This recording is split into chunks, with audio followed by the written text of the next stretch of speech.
Madame, Monsieur, bonjour. Aujourd'hui, 26 septembre, c'est la journée mondiale de la contraception.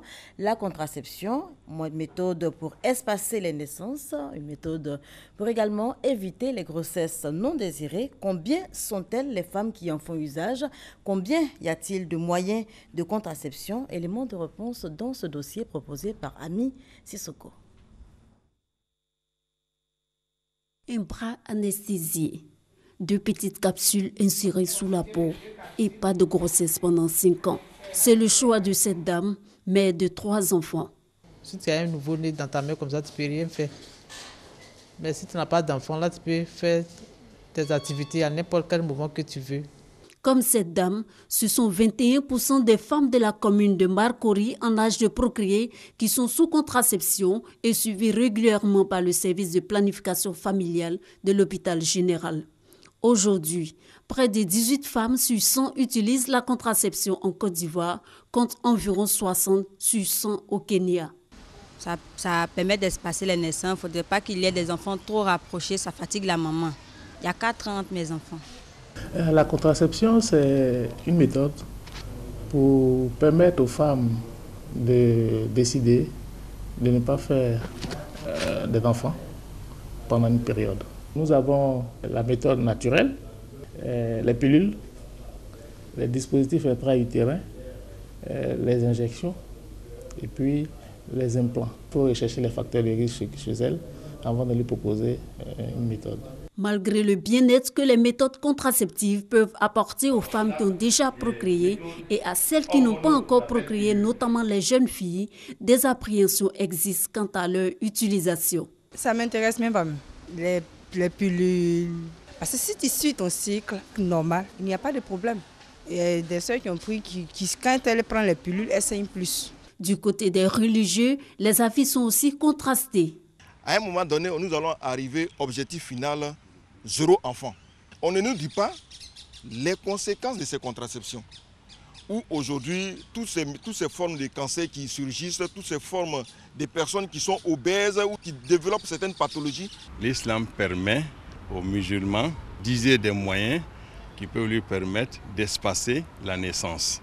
Et si ces moyens-là, ces méthodes-là sont conformes à la santé de la femme et ne sont pas nuisibles aussi à l'enfant, il n'y a pas de problème. Une situation qui amène de nombreuses femmes à se cacher de leur conjoint pour pratiquer la contraception. Entre moi et puis mon mari, que c'est pas trop ça. Que c'est mon 5e enfant qui est là. Que je lui ai parlé de ça, mais qu'il n'a pas voulu. J'ai pris mon argent pour venir me planifier. La plupart du temps, les hommes ne sont pas d'accord pour que leurs partenaires prennent des contraceptions. Mais quand elles viennent, on les rassure. Elles disent que soit leur mari cache la carte pour ne pas qu'elles puissent venir, ou bien, leur mari n'est pas content, veut juste les menaces. Face aux différentes inquiétudes que suscite l'utilisation de la contraception, les spécialistes se veulent rassurants. Elle a fait son enfant, elle est revenue, elle a repris la même injection. Ça n'agit pas sur l'allaitement. Si l'enfant est malade, c'est que vraiment c'est une maladie naturelle. Si une femme se trouve sous contraception, qu'elle ne sait pas, qu'elle utilise des produits éclaircissants, c'est pareil qu'une femme qui est sous implant, qui prend de manière inopinée, sans faire exprès, des hormones d'oestrogène naturelles par des plantes, par la thérapie traditionnelle, pourrait saigner. La Côte d'Ivoire se caractérise par une croissance très rapide de sa population, avec un taux de croissance démographique de 2,8% par an, un indice de fécondité de 5 enfants par femme et un niveau de mortalité maternelle élevé avec 614 décès pour 100 000 naissances. Cette planification familiale est une stratégie qui permet d'améliorer les indicateurs de développement, permet de réduire la mortalité maternelle, la mortalité infanto-juvénile, de permettre de mieux faire la scolarisation au niveau des ménages et au niveau des populations.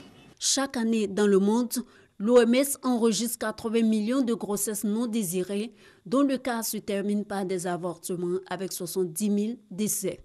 En Côte d'Ivoire, pour l'année scolaire 2015-2016, le ministère de l'Éducation nationale a relevé plus de 500 cas de grossesse chez les écolières et 4 250 cas au secondaire général en dépit des actions menées pour la pratique de la contraception.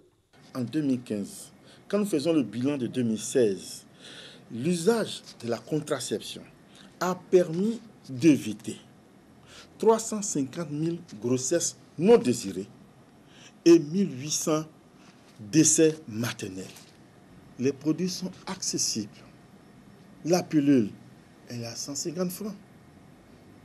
Les injectables à 500 francs. Les stérilés et les implants à 1000 francs. Un plan d'action 2015-2020 est mis en place par le ministère de la Santé et de l'Hygiène publique pour faire passer la prévalence contraceptive d'environ 18% à 36%. Investir dans la contraception, c'est garantir l'avenir. C'est ce concept qui guidera les actions du ministère de la Santé et de l'Hygiène publique jusqu'en 2020.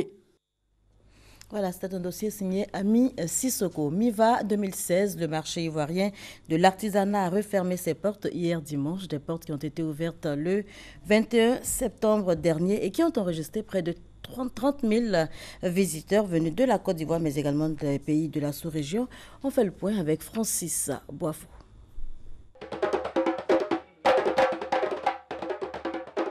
Il faudra patienter jusqu'en 2017 pour entendre encore ces sons provenant du marché ivoirien de l'artisanat MIVA.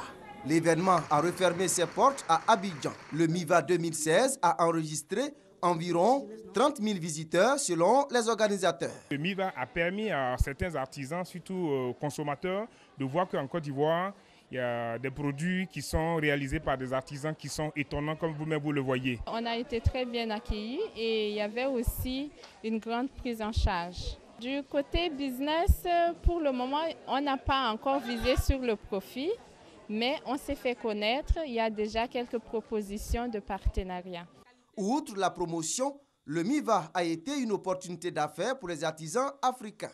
Ils ont payé un peu beaucoup, mais s'ils prenaient tout, c'était plus mieux pour nous. Parce que le commerçant, lui, veut toujours gagner beaucoup. J'ai décroché des contrats fermes de commande de 4 millions minimum. Je suis tombé sur un fonds de financement dans la compensation du carbone. Il finance 100 millions après dépôt du dossier un mois. Je suis comblé, vive MIVA. Au regard de la dimension internationale que les autorités ivoiriennes veulent donner au MIVA, les artisans ont émis un vœu.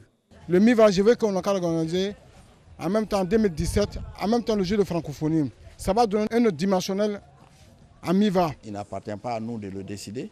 Nous allons faire des propositions au gouvernement pour voir si ces deux activités peuvent se tenir ensemble. Durant 10 jours, plus de 600 artisans, les meilleurs du continent africain, ont exposé le fruit de leur imagination. Les regards sont désormais tournés vers 2017 pour la 3e édition du marché ivoirien de l'artisanat MIVA. Vous l'avez dit, Francis Boifou, MIVA 2016, c'est donc fini. Rendez-vous en 2017, plus de 650 exposants attendus. Dans la même veine, je vous fais à présent écho du premier festival des valeurs traditionnelles de Bofesso. Bofesso, et c'est dans le département de Mans, un festival dénommé Ouonzi. Vous aurez compris, c'est une invite à aller à la découverte des richesses culturelles du peuple dont on y va avec Eve Boué. Dankune André réside à Mans. La soixantaine révolue, il est présent ce jour à Bofesso, son village, situé dans le département de Mans, pour assister à la toute première édition du festival dénommé Ouonzi. Un spectateur assis dans l'assistance, il est devenu en quelques secondes un acteur, en nous faisant montre d'un talent insoupçonné.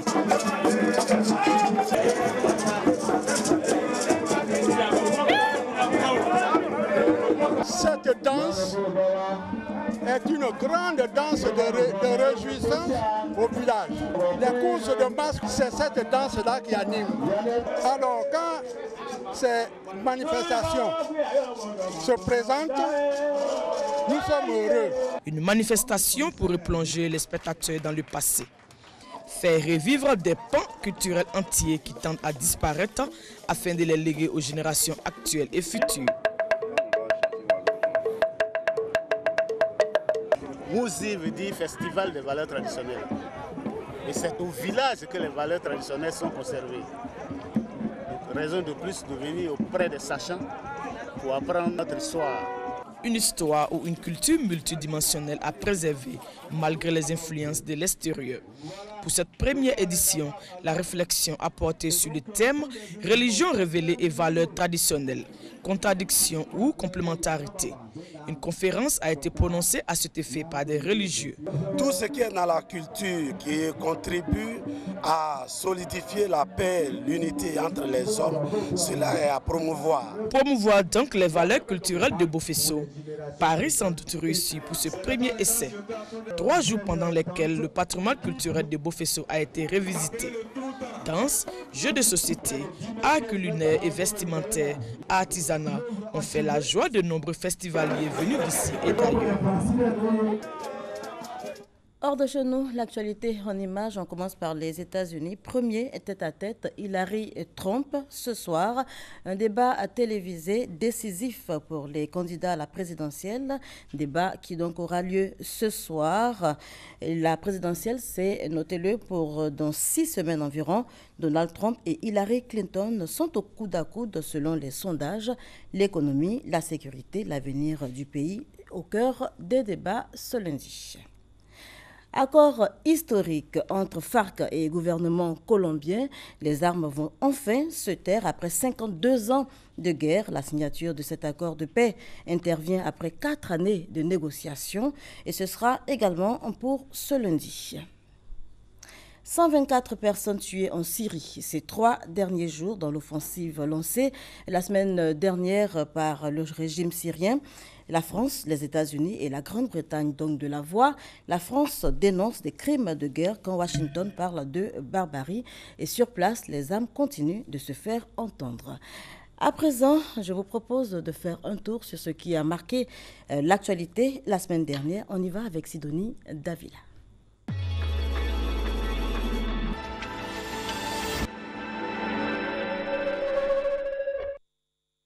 Début de semaine difficile en République démocratique du Congo. Une manifestation de l'opposition pour réclamer le départ du président Kabila a été réprimée par les forces de l'ordre.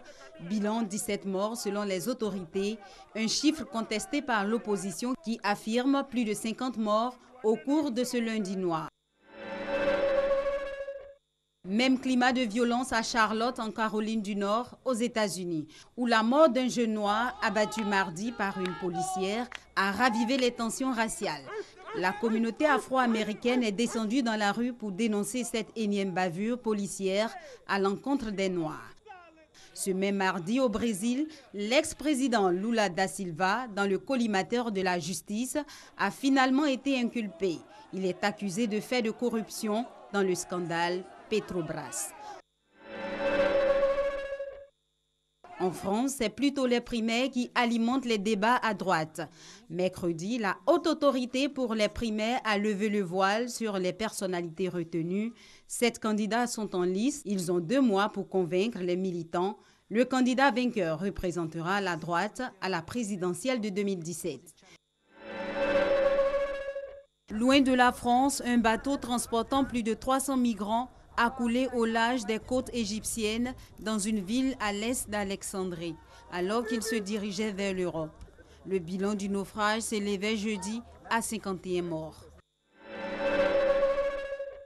Fin de suspense au Gabon. La Cour constitutionnelle a confirmé dans la nuit du vendredi la réélection du président sortant, Ali Bongo. La Cour a rejeté l'essentiel du recours de son rival, Jean Ping. Ce dernier dénonce un déni de droit, une parodie de procédure. Il a appelé ses militants à rester mobilisés pour faire triompher le droit. En Grande-Bretagne, Jeremy Corbyn a été réélu samedi à la tête du Parti travailliste. Grâce à l'appui des militants et malgré la très vive contestation qu'il suscite chez les élus et cadres de sa formation. Issu de l'aile gauche du Labour, il a recueilli 61,8% des voix. La situation au Moyen-Orient s'est taillée une place de choix dans l'actualité de la semaine, au cœur des débats de l'Assemblée générale de l'ONU, la crise syrienne. Ce dimanche après-midi, les États-Unis, la Grande-Bretagne et la France ont demandé une réunion en urgence du Conseil de sécurité de l'ONU pour presser la Russie d'enrayer l'escalade de la violence à Alep en vue de restaurer la trêve. Voilà, merci de nous avoir suivis. Passez un excellent lundi. Bon début de semaine à vous.